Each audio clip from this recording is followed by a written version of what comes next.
Hello and welcome back to Electronic Health Records.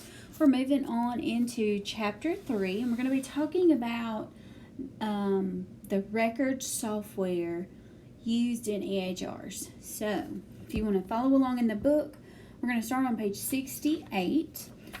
We're going to kind of get into the navigator portion of this course now. Chapters 1 and 2 don't necessarily use it, but you will start using it in Chapter 3. So on page 68, we're going to start there talking about EHR Navigator. An electronic health record system manages all aspects of a patient visit, from the time a patient contacts the healthcare facility to the time the insurance and billing are both processed. This system can be accessed by healthcare personnel who work in an acute care setting as well as those individuals who work in ambulatory care facility. An EHR system provides interoperability among various healthcare facilities, which allows the facilities to communicate with each other and view the patient's health record. To help you understand how an EHR system operates, you must become familiar with the system's features and have plenty of opportunities for practice. The EHR Navigator will help you do just that. The EHR Navigator is a comprehensive EHR and practice management system that provides you with hands-on experience within a realistic EHR system. This practice software, accessed through Navigator Plus Learning Management System, provides you with the necessary skills to work in any EHR system that you might encounter in either an acute care or an ambulatory care setting. You will become familiar with patient management, scheduling, medical charting, laboratory integrations, medical documents, e-prescribing, clinical collaboration, reporting, coding, and billing. You will also practice patient portal activities. In addition to the explanation of the features of the EHR system, the text examines the security settings and requirements of a typical EHR system, discusses the importance of having a backup system, and explains how to evaluate and implement an EHR system. Lastly, this chapter discusses the current and future role of digital devices as healthcare providers embrace the adoption of EHR systems. Together, the text and the EHR Navigator activities will guide you through the concepts and applications of EHR systems. So, let's talk about the information processing cycle. So, the information processing cycle provides the building blocks for the EHR system, and it has 4 components: input, processing, output, and storage. So, input is the data entered by the user of the EHR system. So, it could be the patient's first name, their last name, the ID number, anything that the person is going to enter into the system. Then you have your processing component. This permits data to be usable by analyzing the data to determine test value results that are within critical or normal range. In an EHR, the processing component determines whether entered test results are values within a critical or normal range. Then we have output. Output is the data produced that provides meaningful information for the user. A report on the patient's lab test results is an example of an output in the EHR system. And then finally, we have storage. This is the 4th component of the information processing cycle. Patient information is stored so that it can be retrieved, added to, or modified for later use. Data are processed once they're entered into an EHR. There are various types of storage devices that an EHR system uses. EHR systems may be stored on a dedicated server at the healthcare facility or on a server provided by a vendor. If an EHR system is networked, then the storage may exist on a healthcare system server. Cloud storage is data stored on virtual servers. As technology continues to develop, EHR systems become easier to use. Internet and intranet technologies will allow you to access and share EHR system in one building as well as in remote locations. This accessibility can be a liability, which is why an EHR system must be secure and accessed based on necessary functions to perform a specific job. As an additional security measure, the data entered and extracted from the EHR system is encrypted to maintain security and protect patient privacy. Okay, so let's talk about hardware support. We're following along on page 70. An EHR system is most commonly accessed through a computer workstation. A typical workstation includes a computer and input and output devices. Healthcare providers may also be supplied with digital mobile devices not wired to a workstation. Both computer workstations and digital devices can be found in healthcare facilities today.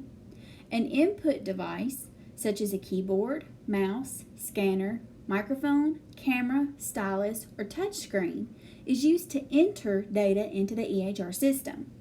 An output device, such as a computer monitor, digital device screen, or a printer, displays the results from the EHR. Because the printing functionality of an EHR is a security issue, healthcare staff members must adhere to the facility's policy and procedure manuals for the permissible circumstances for printing a patient's health record. All right, moving on to our network systems. The workstations also includes access to the internet and intranet system. Computer workstations are networked through a local area network or a LAN. A LAN is a group of computers connected through a network confined to a single area or a small geographic area such as a building or a hospital campus. The network is secure and reliable, enabling safe transfer of the data among the workstations. The network computer system allows computer workstations to work and communicate together. A wide area network, or a WAN, is a network that covers a broader area than a LAN, and it is a computer network that spans regions, countries, or the world. As healthcare becomes more global and interoperable, more WANs will be used to connect the LANs of separate healthcare facilities. The expense of having a computer workstation in every single room may prevent providers from expanding an EHR system as widely as necessary for maximum efficiency. However, not having access to a workstation may cause a delay in uploading and adding information to an EHR for other healthcare providers to view. One solution for this accessibility issue is the use of mobile and digital devices, which some healthcare providers are beginning to utilize. Mobile and digital devices will be explored later in this chapter. Data may be entered into EHRs via a keyboard. Some EHR systems have voice recognition software that will adapt to your voice and speech patterns and input data into the system. Electronic handwriting or touchscreen input may also be available depending on the EHR system design. Some EHR systems have templates that allow you to select text options from a drop-down menu, allowing standard data to be quickly added to the patient's record. All right, so let's move on to privacy and security in the EHR system. The privacy and security settings of an EHR system must conform to the HIPAA regulations. These settings include the use of passwords and user permissions. So let's get into our passwords here. An EHR system must allow acute and ambulatory care facilities to create, change, and safeguard passwords. Facilities must have policies and procedures in place for managing passwords. Typically, passwords are 6 to 8 characters long, with a combination of alphanumeric characters and typically contain at least one uppercase letter. When you enter your password, characters appear as dots, asterisks, or other symbols, thus preventing other users from seeing your password. Generally, you must change your password every 90 to 120 days.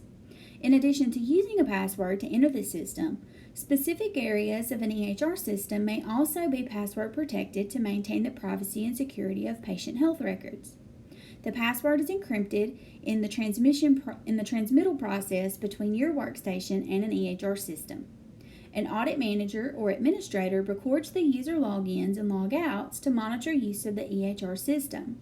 EHR systems allow for back-end auditing, so there is an objective record available that indicates all users who have accessed a patient's chart. Audit records can be reproduced to address access issues or HIPAA noncompliance. All right, moving on to our user permissions.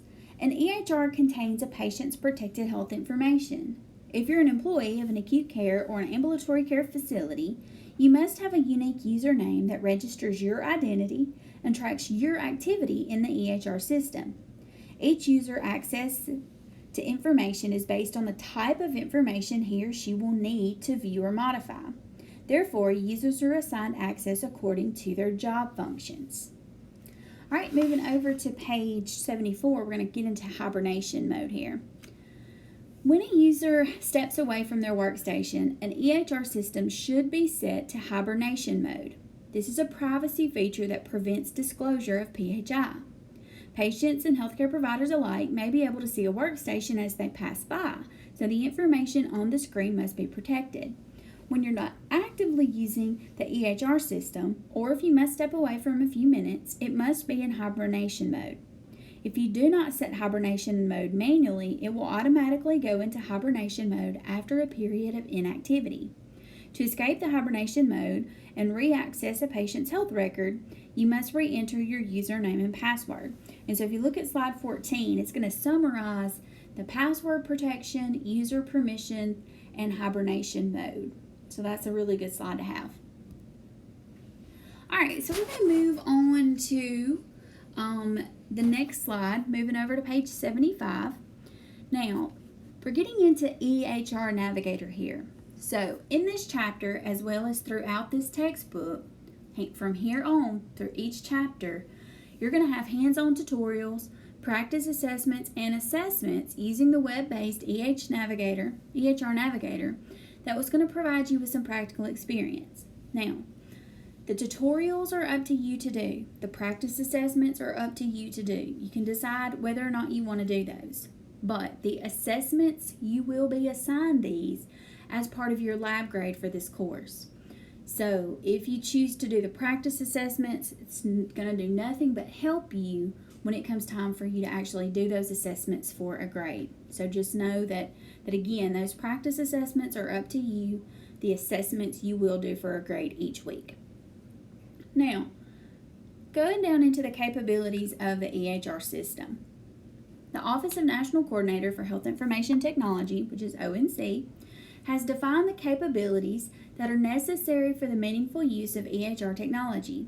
These capabilities were originally defined by the Certification Commission for Health Information Technology.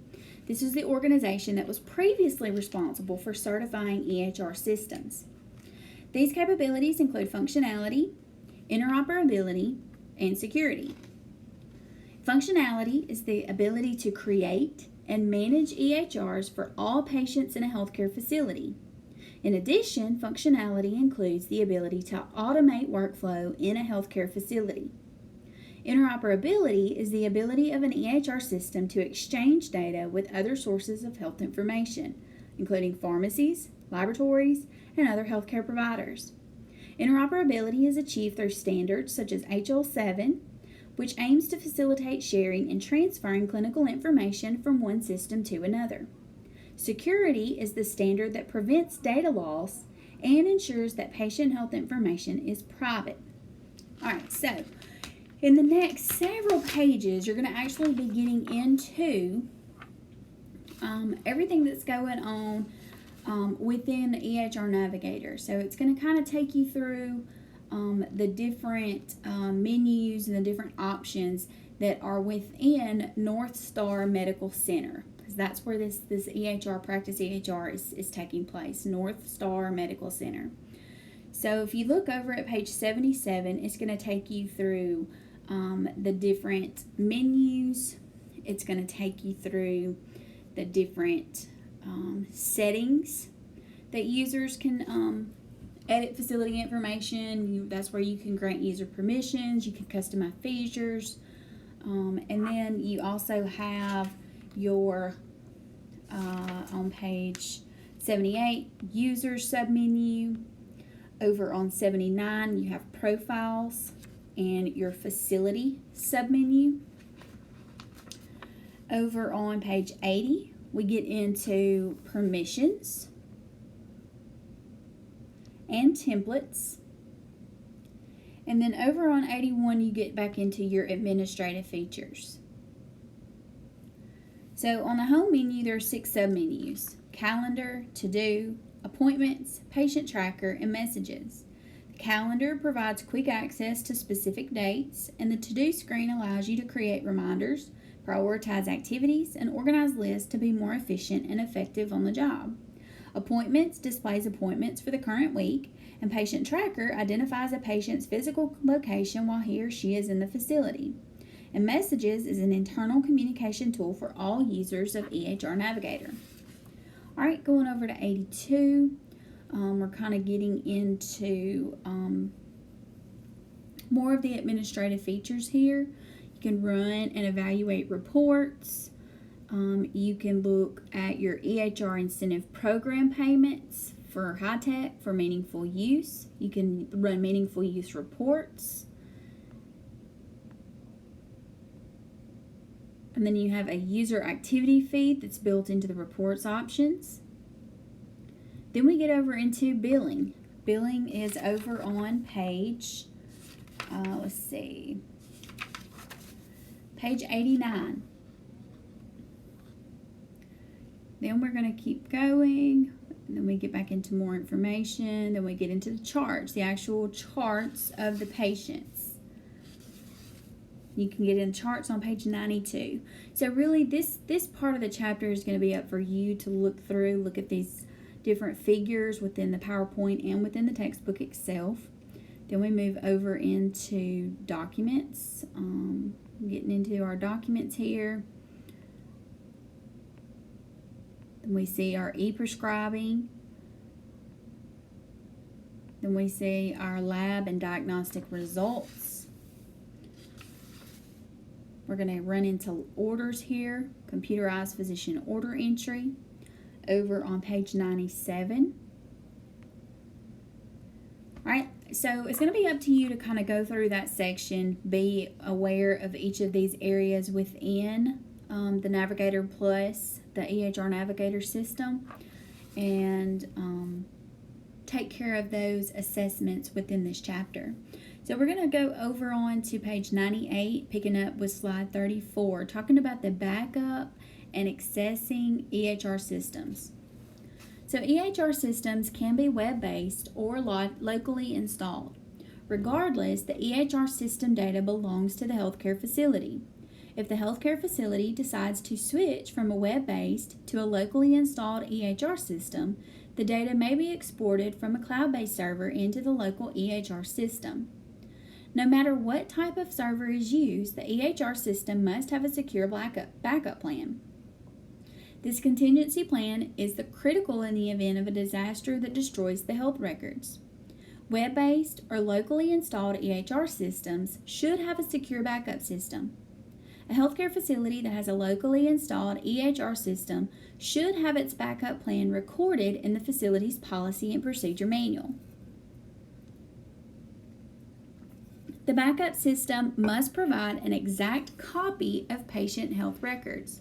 Depending on the backup system, be it on-site, magnetic storage, cloud-based, or off-site, the same security measures must be followed to prevent the unauthorized access or release of patient PHI. Policies and procedures must include controlled access, password protection, and a secure location. A web-based EHR system is stored on a secure server utilizing the highest levels of encryption software.